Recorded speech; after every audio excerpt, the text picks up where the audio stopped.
Greetings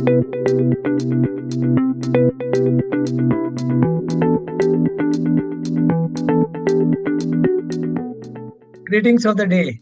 Welcome to Sales Enablers Academy.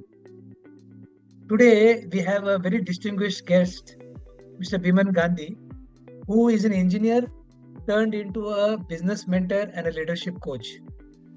With over 3 decades of multidimensional experience in a wide range of industry and in various profiles, both in India as well as overseas. Actually, I have been introduced to Biman, and the major thing which we used to discuss is that 95% of small and medium sized business continue to remain small and medium sized for their lifetime, an enigma. Whereas big companies, they grow bigger and bigger and they excel, and it's a very hard reality.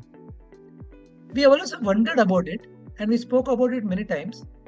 And today, with this 2.5 years, 2.5 decades of you know experience, I used to ask him, what is that one thing which differentiates the larger ones and the smaller ones? And without blinking an eye, he used to say, best practices.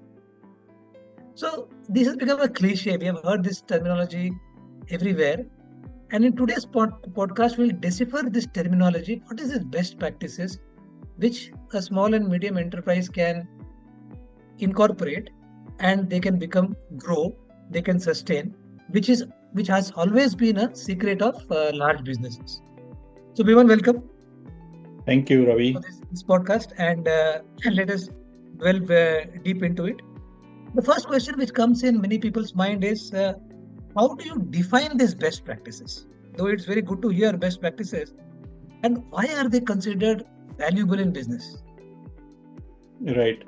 Like you rightly said, it has become a cliche when it comes to best practices. This is a terminology that we have seen people using it. So let us try to define, and I have my own way of defining what the best practices are. Every task that we do or the action that we take, we do it with a purpose. We always have an aim to achieve a specific result. Sometimes we find ourselves taking more time or effort to reach that result. And some other times we may do it very quickly or even without much efforts. But then the outcome is not always consistent. But when we discover a method or a process, or even it could be an approach also, that not only delivers a consistent result, but also does it so efficiently. In other words, it does it optimally. So using this optimal amount of time and effort, that's what we call as a best practice. It is a standard way or standard that we aim for because it brings reliability and efficiency together. For example, many large businesses use standardized onboarding process for new employees to ensure that each hire understands the company culture, the value, their role requirement, and they are easily integrated into an organization. Another best practice could be in the area of customer service, where companies may use consistent response template or common customer queries to maintain high quality responses at the same time providing them the best and consistent experience and also reducing the response time. Now, these practices don't just save time, they also become the identity of a company. It becomes a quality and it helps business achieve reliable outcomes. So anything, in summary, in anything that reduces your effort at the same time generates the consistent result optimally are the best practices. Well said, Biman. You have really tried to explain best practices in a very layman or very basic terms. Anything which helps you gain efficiency, save time, and do benefit. And very nicely said that best practices can be in hiring, can be in customer service, can be in production, manufacturing, procurement, and anything which can help you. But can you just develop deeper and go into a bit deeper? How do these best practices in a tangible way help the organization to grow, and how does it impact the business performance? Right. So, in nutshell, if we were to just look at one single benefit of any best practice, it is always in saving the effort, time, energy, and all other kind of resources. At the same time, you are achieving the optimal result. So that is one way to define it. But best practices actually offer multiple benefits, and some of them are hidden benefits also. Some of them are not even planned benefit. For example, some of the best practices which on a superficial level may help you to improve the efficiency, may help you to get better consistency and quality also. But by following best practices, organization can actually streamline their operations, reduce errors, save time and resources. But at the same time, some of the organizations also achieve a lot in terms of very effective communication and bring in the alignment, which is absolutely necessary for an organization. Some best practices also help create shared standard across the teams. So everybody, so one team which has developed best practice, for example, maybe there are other teams who can also benefit from it. So it actually becomes a shared resource. And again, that also helps a lot in terms of improving the communication and alignment. For larger organizations, this can also mean smoother operations across different departments. For the smaller businesses or small and medium-sized businesses, the best practices does wonders in terms of opening the floodgate of their growth and stability. Nicely said, Biman. So you have explained in a nutshell what is best practices, how they can help the business to grow and to be consistent. Now, can you give us some very tangible examples of best practices and in an industry, any specific functions, and in the area which you have seen they making the difference? Any tangible experience which people can relate to the theory into a very tangible experience. Right. There are quite a few number of organizations, and number of those organizations are actually increasing nowadays. You might have heard the names of or terminologies or practices like lean manufacturing principles or agile practices. These are the practices which actually are focused on minimizing the waste. And when we say waste, it's not only about the material waste. It also reduces the waste of lot of other intangible aspects also. And at the same time, it also focus on improving the productivity. In customer services area, the best practices could involve using some tools like customer relationship management or CRM as we know it. Now, this CRM system helps them to track interactions and maintain consistency in customer care. While following this tool or while you are making effective use of these tools, the entire organization becomes process dependent and less people dependent. So it helps you a lot. If somebody is not there for some good reasons, for genuine reasons, your operations don't get stuck, your activities don't come to a standstill. Everything just moves on because there is a process which is behind it. Now, this can be achieved sometimes by using a simple process or a guideline, or sometimes using the sophisticated tools, depending on what you can afford.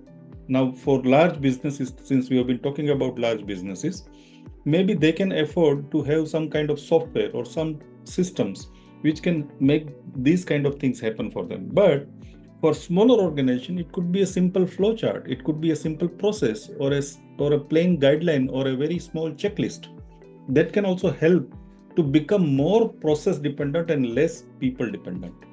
For HR, one of the best practices often include a structured performance review, which is missing in SME businesses.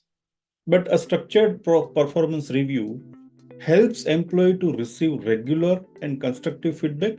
At the same time, it brings in a lot of transparency. People exactly know what it really means and how their performance is actually helping them to grow, at the same time helping organizations to grow. Now, these practices not only support the efficiency, but also drives the quality and build stronger relationship within the organization and outside the organization as well. Wonderful, well said. So we have clearly mentioned what is our best practices, how the best practices can be divided into areas which can be easily implemented across the functions, and how an SME can benefit from the best practices. Now, going a step further to help our viewers and get more hands-on understanding about this subject, do you have any personal experience in developing and implementing best practices? And how is that they have made the difference according to you? Yeah, of course. So there are many examples, but since you asked about one example which made a significant impact, I think one thing that comes to my mind is one small change that we made in the manner in which we used to handle data. So let me give you a background. I used to work for one of the engineering companies, and there we used to handle a large volume of data coming from customers. And we used to process this data and convert them into engineering deliverables. Now, each project would typically involve several revisions or change. Now, this is inevitable. As the project progresses, there are going to be some changes at the site conditions. There are some expectation or requirement changes, and that results into changes in the data that we have already processed. Now, of course, anything that you have already processed, and if you receive the change or revision, it causes some kind of rework. Now, these used to be a single source of frustration. uh, the amount of money that you are going to burn in terms of reworking that deliverable all over again, you keep that aside, but it used to build a lot of frustration. Now, recognizing that this is actually happening quite frequently, we decided to join hands with customer, and we sat down with customer and with their team, of course, and we worked together to standardize the formats for sending their data, so that we can actually process it without much deliberation on that. We don't have to really redo all the codes and all the engineering activities that we had done in past. So this is something that became standardized. On our end, we also added couple of steps which were kind of more of check and balance process, and that created more robust change management structure. And then we were least bothered about number of revisions and changes that will come throughout the project lifecycle. Now, this practice not only reduced the errors, but it also saved considerable time and costs on multiple projects. And eventually, we implemented this best practice across all the customer projects, not just limiting to one customer. And that actually brought a lot of improvement in efficiency. And again, that frustration which was built in into this practice actually got eliminated. And that was the hidden benefit that we got. Fantastic, excellent. This is really a good example of best practices where it's a win-win for both the client as well as the company. But always the question will come in the mind of a small and medium business owner as to all these best practices are for the larger companies, which huge resources, ability to spend. So the question which they come, which will come for thing is it only suited for large organizations, or can they benefit as a small company by using these best practices? What are your views on this? Right. So, best practices, Ravi, often emerge when there is a high volume of transaction or frequent repetitions, and when there is a need for consistent and reliable results. And all of these elements are normally associated with a large business. There you have very high volume of transaction, frequent repetitions, and of course, there is a pressing need for consistent and reliable result. But these best practices are not really exclusive to large organizations. Most best practices are scalable in both directions. That's the beauty of best practices. You can scale it up and you can also scale it down. So for small and medium-sized business, if they can adopt, they can actually scale it down to the core elements to fit their own environment, focusing on key principles like efficiency, consistency, repeatability. Now, these are all universal and they are all valuable. As a business coach, I make it a priority to help my clients to adopt these principles. Even if it is on a smaller scale, the difference is in the implementation. SMEs can still experience a major impact on the structure, on their performance and growth when they are implementing these core principles. And it has to be implemented only in principle. Forget about the scale at that point of time when you are implementing any best practice. So you study what best practices these large organizations are following and try to scale it down to suit to your work environment, and implement only the principles part of it. And you will see the same result. And at times, let me tell you a secret. At times, when small businesses or small and medium sized businesses implement those best practices of a large company, the advantages or benefits are actually much higher compared to the large businesses.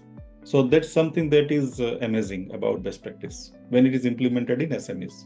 That's very interesting, Viman, that you adopt something and you get a multifold benefit. One thing which comes to mind is this small and medium businesses, as I have seen, there actually a lot of chaos there, disorganized a bit because the resources are less. They're trying to scale up much quicker. The uncertainties are very high, and a lot of loose ends are there in various scenarios. Maybe in hiring, procurement, and there's so many fronts open. So the question which comes to the large and medium business owners is, where do I begin from? Which is the elephant in the room, or which is that area where I should begin from? And so, what is your input for them as to where should be the beginning for doing these best practices? Yeah. So the best place for SMEs to start is by identifying the areas that could benefit most from its structure and efficiency. Any operation or function where they have higher volume of transactions, iterations or repetitions, or even the areas where there are frequent failures or errors. Now, these are all potential areas where they can actually start focusing on. Now, it could be in production, it could be in customer services, it could be in sales, it could be in finance, for that matter, any damn function. Wherever you see these elements or these issues, these are the areas to begin with. When you begin with it, you begin by noting down every minor steps or actions that you are taking. Question what is required and what can be eliminated or modified, or even try to figure out what is missing so that we can build upon that. You can follow a practice like developing a flow chart, writing down all those small little steps. You can also use tools like mind map, develop small guidelines, checklist. And once you do that, you actually end up develop and executing small procedures. Now, when you have those procedures and when you have a certain degree of confidence, I would recommend to take trials and satisfy yourself as to whether it is generating the better results compared to the past. And once again the results are satisfied, once you are satisfied with the results, you can then take it to a large number of people or group, but not before training them on this new change. Remember, if you are going to put any new best practice or so-called best practice into an organization, it is amounting to a change. So any change that you want to implement, it has to be handled properly, and it should begin with a proper documentation and training. Once people are trained, once they understand the purpose, and once they start testing the success, you will see how easily those best practices are adopted into your organization. Wonderful, Viman. You have really given a practical guide point.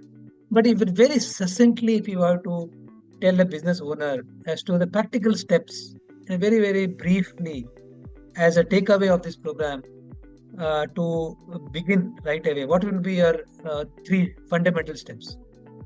Yeah. So fundamental steps, like I said, when there is a higher volume, when there is a repetition, and when there is a repetition and things happen in the same fashion all the time, then you have a chance to standardize anything.